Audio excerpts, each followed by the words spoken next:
1 year na sa akin itong gravel bike ko this month of August. Gusto niyo bang malaman kung ano yung naging performance ito ni Kessport GSX GRX? Ano yung upgrade na ginawa ko at yung isang issue o problem na na-encounter ko sa kanya at kung paano ko na-resolve yung issue na yon. Stay with me at yan ang pag-usapan natin in this video.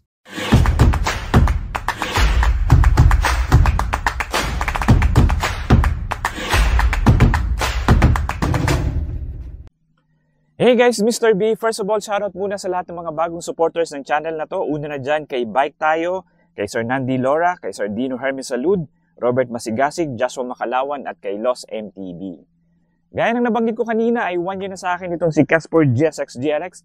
And in this video ay pag-uusapan natin kung ano yung mga upgrades na ginawa ko, yung mga accessories na dinagdag ko dito kay Kessport, at ano yung naging performance niya after 1 year, at yung isang issue na na-encounter ko sa kanya at kung paano ko na-resolve yun. So ano nga ba yung mga pinalitan ko dito kay Kessport GSX GRX? Ang unang in-upgrade ko sa kanya ay yung crank niya. Ito. Dahil naka GRX na RD, GRX na FD at yung shifter niya, para group set na siya, ay nagpalit na rin ako ng GRX na crank. 46 to 30. Yan. Nilagyan ko na rin siya ng protector para iwas gas-gas sa logo. Pinalitan ko rin yung pedal niya.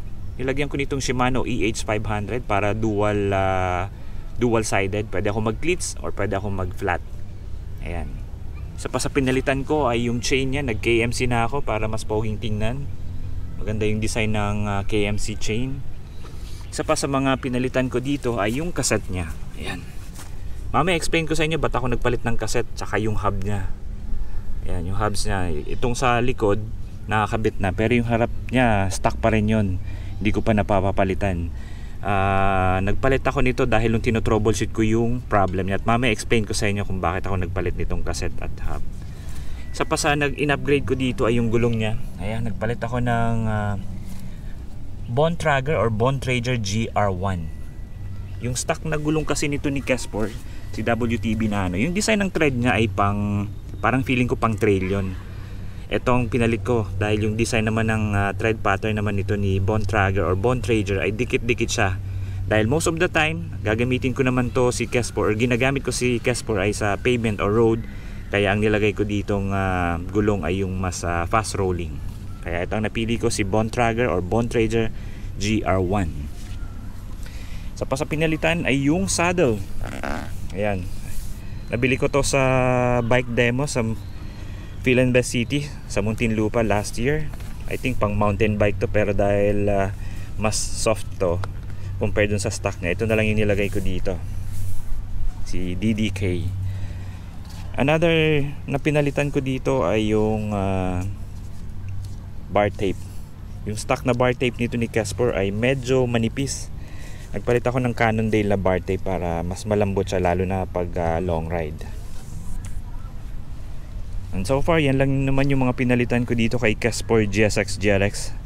Yung mga additional accessories naman, syempre, bike computer. Ito, si Rock Bros M1 bike computer.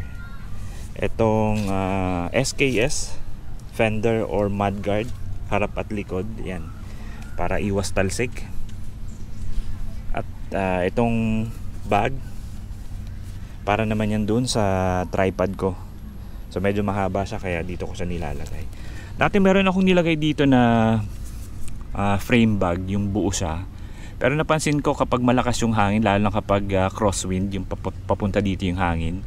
Napansin ko kapag may umo-overtake na bus or truck, yung hangin imbis na lumusot dito, parang naharangan ng bag. Kaya umuuga siya kapag may malakas na hangin. Kaya nagpalit na lang din ako nito. Baka yun pa yung maging reason sumemplang ako sa daan, so kaya nagpalit ako nitong mas maliit na lang na bag. Kung bakit may bike carrier ako, ang pinaka purpose ko talaga dito kay Kessport GSX GRX ay bike touring. Gaya nung ginawa ko sa last video ko, nag-Mayon 360 ako. Yan, dito ko nilagay yung bag ko. May bag ako dyan, nandun yung mga tools na kailangan ko, extra water, lahat ng mga gamit ko nandun lang siya. So kaya hindi ko na rin siya tinanggal dahil ang purpose ko naman talaga dito ay bike touring, not for racing. Kaya ganyan yung setup na ginawa ko dito kay Kessport GSX GRX. So ano naman yung isang issue na na-encounter ko dito kay Casper? Ang isang issue na encounter ko sa kanya ay yung shifting niya. After 2 months na gamit ko, imagine 2 months pa lang siya, parang nawala na agad sa tono tong RD. Hindi ko alam kung RD or may problema yung cassette niya. Kaya ako nagpalit ng cassette dahil part yun ng troubleshooting ko. So nagsuggest din naman yung mechanic na baka yung cassette. So okay, dahil mas maganda nga naman Shimano, so napilitan na ako magpalit ng Shimano na cassette. Sinama ko na rin yung hubs niya. Ito pa lang yung nakakabit dito sa likod, yung sa harap niya hindi pa. Dahil nagto-troubleshoot pa lang ako noon. Every 2 months parang pabalik-balik ako sa mechanic. Hindi ko alam kung RD. Parang nanghinayang naman ako, magpalit kaagad ako ng RD dahil ilang months pa lang siya. Siguro mga 3 hanggang 4 na beses akong pabalik-balik sa mechanic para lang ipatono.